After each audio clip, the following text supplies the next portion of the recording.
You will never be consistently profitable until you get this gap as close to zero as possible. So what is this gap? Well, it's your performance discrepancy. And that is the difference between your actual results at the end of the month and how your strategy would have performed if you executed it correctly. The people who are consistently profitable, they're the ones who have this nearly at zero, but most people just don't. There's a massive gap because what's probably happening is you're taking a loss in the market, which is fine, but because your strategy is a bit too discretionary, you're then doubting and hesitating whether that was actually a loss you should have taken. So then what do? You skip the next trade out of fear because you don't want to take another loss. Of course, that always ends up being the winning trade that you missed. So then what do? You get FOMO and you revenge trade, you take another loss, and then you're just constantly stuck in that death loop spiral. So the solution to that, as we discussed in the previous video, is you need to have a strictly defined mechanical trade plan, okay, that tells you what to do in every single scenario. So it just completely removes the guesswork for you and takes that emotion and hesitation and doubt out of there. Okay, so you're no longer a hindsight trader, but you're actually making consistently profitable decisions. So how can you make your strategy mechanical? Well, that's exactly what I'm going to show you today in this lesson to solve that problem for you once and for all. And I'm actually going to walk you through my exact trade plan. And this is what we have used with hundreds of our members now to help them acquire funding and scale their funded accounts. Okay, so there are 4 main areas you need to fix if you want to make your strategy mechanical. The first of those is idea generation. So this is essentially everything you do up until the point that you're actually about to execute a trade. We're going to go through these in depth in a second. Then your actual entry model, how do you actually get into the trade? Once you're in a trade, how do you manage that? And of course, all of the decisions that you need to make around your risk. So with idea generation, for me, it kind of comes down into 2 subparts. The first thing I need to do every time I hop on the charts is get my directional bias, okay? How do you know what direction you want to be trading in for that session or for that day? Okay, now you need to have a mechanical process of how you do that every single time, how you come up with that. And then once you have your directional bias, the next part you need to know is where am I actually gonna look to try and trade that direction, to try and get in on that trade idea, okay? And that's POI selection. So POI just stands for point of interest. It's another word for, that area of value on the chart, that supply and demand zone in which you're going to be looking to get involved with. So how do you start to mechanically build your directional bias? Because you need to know what is the current trend, what is the current direction of order flow, and you need to know how you're going to map your structure or define that to know that. Ask yourself what has been mitigated, okay? So where are we coming from? What has been mitigated and what is the current objective of price? I'm going to show you how to do that in a bit towards the second half of this video. And then also, where is the available liquidity, okay? Where is the last draw on liquidity been? And where is the available liquidity that price is likely to target, okay? Those then give me my directional bias for the session or for the day, depending on if I'm day or swing trading. Once I then have that, then I need to map out my POIs, right? My zones of interest of where I'm going to be looking to trade that direction, to trade that idea. Now you need to be as mechanical as possible, like I said, in identifying these, okay? So if you're using supply and demand zones, are you just going to take that single candle pivot zone, or are you going to be a little bit less refined and take a whole range? How are you going to filter these? Are you only going to look at ones that led to a break of structure? Are you only going to look at ones that flipped other zones? Do they need to be zones that also swept liquidity? Okay, because that can indicate that there was BFI involvement in the creation of the zone. Do you need inducement, right, in front of your zone? Do you need available liquidity in front of your POI? Does your POI need to be stacked with another higher time frame zone, right? Just another way of increasing the probability. Does it need to be well priced, okay? Do you only want to be buying in the discount, selling in the premium, right? Buy low, sell high. And does it need to be a completely unmitigated zone, right? So fancy word for saying, is it completely fresh? Those orders should still be fresh and untapped and ready to go. And also, does it need to be, as part of a chain, those series of mitigations? Now, some of these can be absolute strict minimum criteria that you have to have no matter what. Some of them might just be nice to haves, right? Additional confluence.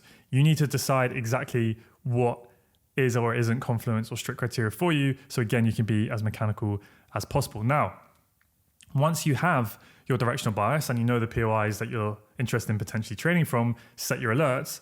Once those are mitigated, your alert goes off, then you need to look at your entry model. So for me, I now have my entry models 100% mechanical, okay? So I use some liquidity entry models that I have laid out, and I know depending on the way that they have set up, where the available liquidity is and what liquidation I'm looking for, I know exactly what entry model I then need to hit, okay? So this isn't a description of that, but these are the types of things that you may want to consider in your entry model, okay? So the first thing is you need to wait for your POI to be mitigated. You don't just want to be trading entry models in the middle of nowhere. So once that happens, you then want to look for a strong liquidation, okay? Look for where those early market participants are getting liquidated, okay? Because then BFIs in theory should have enough available liquidity to enter their positions, right? I had this a little bit loose in my plan for quite a long time, but now I have this 100% mechanically defined, and there's no if, buts, or maybes. You can literally code it. I know exactly what I need to look for and to wait for, okay? Then I also want to see some form of lower time frame structure break in my favor. Okay, you want to define, is that going to be a chock or a boss or whatever that is for you? If there's multiple zones, right? Are you going to take the flip? Are you going to take the extreme? This was a problem I had for a long time in my trading, which I've now finally figured out. I know exactly what I'm going to take every single time without fail because of the way that I now have my liquidity entry models. Does your entry zone need to sweep liquidity, right? That may be another thing you want to add in. Do you need to see a momentum shift? Some people like to call this V-shape, basically just saying that there's enough momentum coming out of your POI, right? Don't just want price sort of trickling. And then lastly, once you've got, the full entry model has presented itself and you found your entry POI, how are you actually going to enter on that? Are you going to enter right on the edge of it? Are you going to enter a little bit within, like the 25% of that zone, the EQ, so the 50% of the zone, or are you always going to take the counter body? You need a way that's mechanical and consistent so you can repeatedly make the same decisions and execution every single time, right? You'll see the common theme here. And then lastly, where are you going to place your stop loss, right? Behind the zone, okay, but how much buffer are you going to give it? How many pips are you going to add in spread? Be consistent every single time, okay? So you found your directional bias. You found the POIs in which you want to potentially get involved to trade that direction.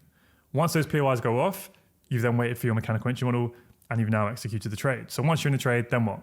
This is usually when people's emotions are absolutely flying through the roof. So before you have even entered the trade, you should know exactly where you're going to be targeting, where you're going to be getting out, okay? So trade management for me is a major key that you need to have super mechanical. So I always like to recommend people that if you don't know where to start, just start with a fixed R method. And that's the first method here on the screen. And in very simple terms, it just means you will always target the same R, right? So you'll always target 5R or you'll always target 3R, regardless of the technicals. You kind of have that fixed approach, and that can really remove the guesswork and help you to become the casino. Trading's a numbers game. You just want to try and stack the numbers on your side, okay? And then you might just want to remove risk by trading to break even. And there's a few different ways you can do that. For some of you, you might want to use something slightly more technical. So you might want to always target a key level. But again, try and be very, very mechanical with this, because with all of this management stuff, what most people do is sometimes I take a bit of partials here. Sometimes I take that size partial. Sometimes I target that high. Sometimes I use fixed R. Sometimes I just trail. And they're just making it up as they go along, kind of on their gut feel. We don't want to be doing that, right? We want to be consistent every single time. So if you are going to use technical targets, try and make that super mechanical. Like you will always target the nearest weak swing high or low or something like that, and define what time frame that's on. And lastly, you could even trail behind structural highs and lows. You can make this very mechanical too, or you can make a combination of those three.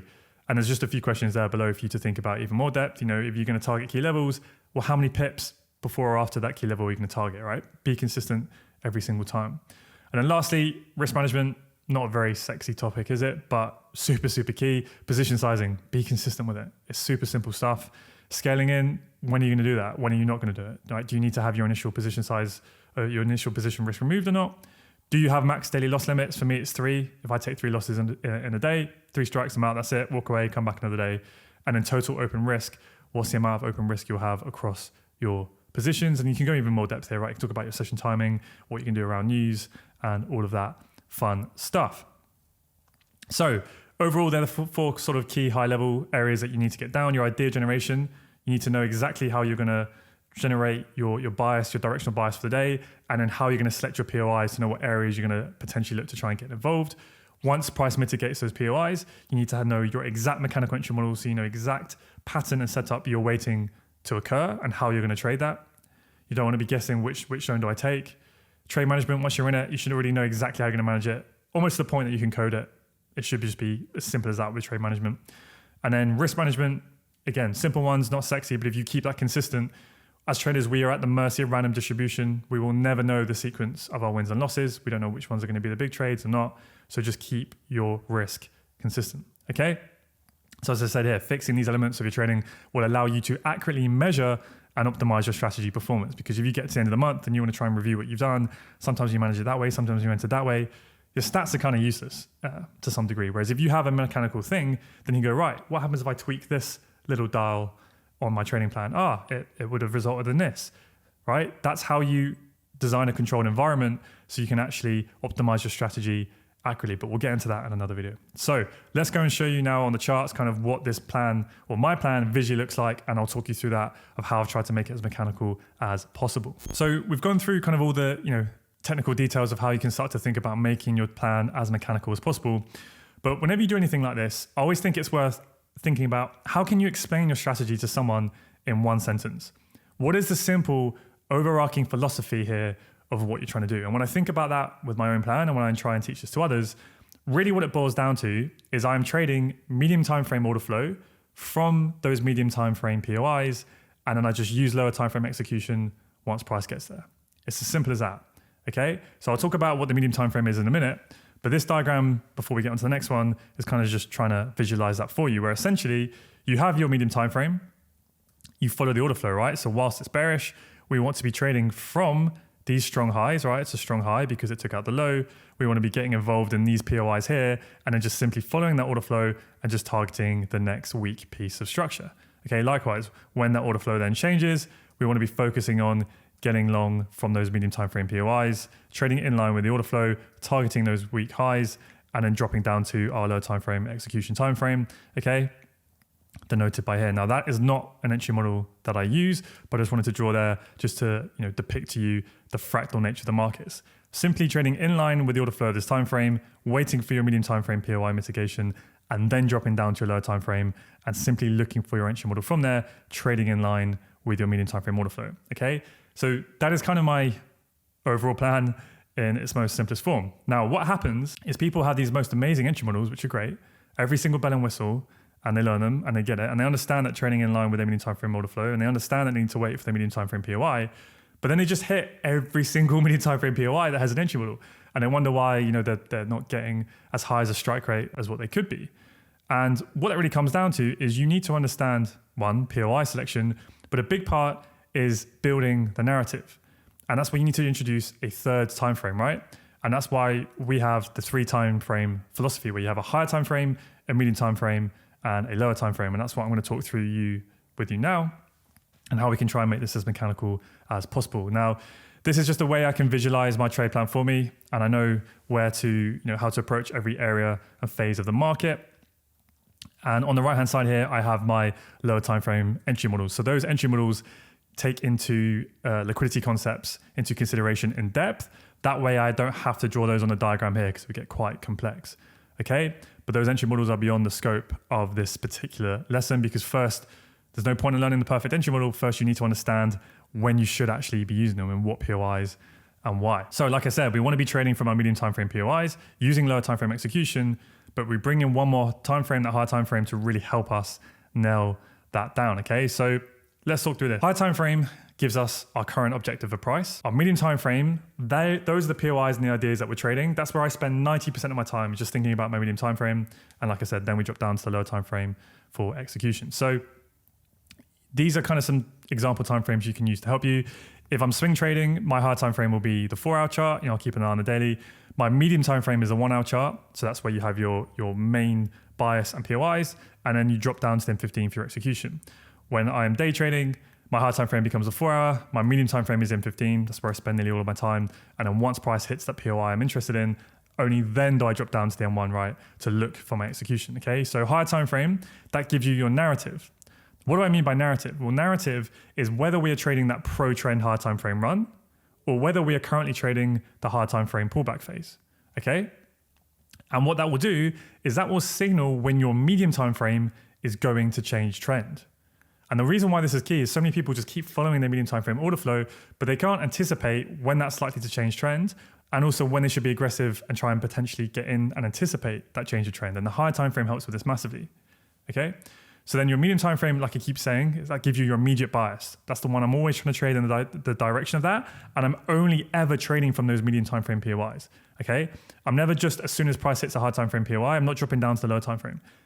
I have to have a medium time frame POI or there's no trade. Okay, your medium time frame, this is the key to understanding the relationship. Your medium time frame fulfills the objective of the higher time frame. Okay, and we'll get into this in a second. And obviously, like I said, lower time frame just for execution of your medium time frame POIs and ideas. So this diagram will tie it all together if what I've been saying is just a lot of words to you so far. So this diagram here is just 2 time frames. The thick black line here, this is your higher time frame. So just put whatever time frame that would be for you in your head, okay? Let's go with the day trading approach and let's say that's our 4-hour chart. Now this slightly thinner gray line is our medium time frame, okay? So this is the main time frame in which we want to be following. Those are the medium time frame POIs where we've got MTF written in there. So let's talk through the diagram, right? So if your higher time frame is bullish and we have a higher time frame break of structure, what do we expect after a higher time frame break of structure? We expect a higher time frame pullback. Where is that higher time frame pullback most likely to occur from? It's most likely going to occur from this higher time frame zone, right? So then when your medium time frame then shifts bearish, right, we want to be trading in line with our medium time frame order flow, right, in line with that direction and bias. And that's fine, right? We want to get short from within here. But what happens is people keep following this, they keep following this short, but they're not aware of why is your medium time frame bearish? What is the current higher time frame objective? Well, the current higher time frame objective at that is to facilitate the higher time frame pullback, okay? So getting in short here is pro your medium time frame trend, but it's a great time to do it because it's the start of the higher time frame pullback. Whereas the deeper we go in here, you want to be really cautious now with following your medium time frame order flow, because where are we? We're in the discount of the higher time frame. We're coming into the previous swing demand range in the higher time frame, and we know at any moment that higher time frame pullback could be finished, and we could be ready to get that next leg to the upside, right? So that's when what will happen to your medium time frame. Your medium time frame will shift bullish because it's fulfilled its objective. Think of your medium time frame as the soldier for your higher time frame, right? So once it's done its job and we've got that pullback, it will then be ready to shift bullish, and then we can follow that bullish order flow towards the week high, okay? It's just a fractal nature of the market. It's essentially multi-time frame analysis and how those 2 time frames work together, okay? So the way people get caught out with this with a lot is trying to continuously follow this because they go, right, here's my medium time frame strong high, that caused a medium time frame boss, I want to keep getting short here, but they're not understanding what's the objective. Well, it's fulfilled it, we've pulled back, we've mitigated that strong higher time frame low, we've mitigated extreme demand, we're now ready to get bullish.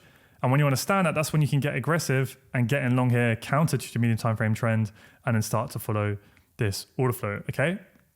So it's really, really key to really get this nailed down, because some people can find this quite simple, but I still find them just trading every medium time frame POI everywhere. And they're not understanding, when to be aggressive, when to look to get in early counter trend, and when to stay out and wait for a little bit more. Now, this is just swing structure, as some of you may have noticed. And if you've seen my previous videos, you will see that we have 3 types of structure: swing, internal, and fractal. And when you bring all of that into the mix, and markets don't always move super nicely like this, right? That's when people can get really thrown around in the live market, and they can get into all sorts of bother.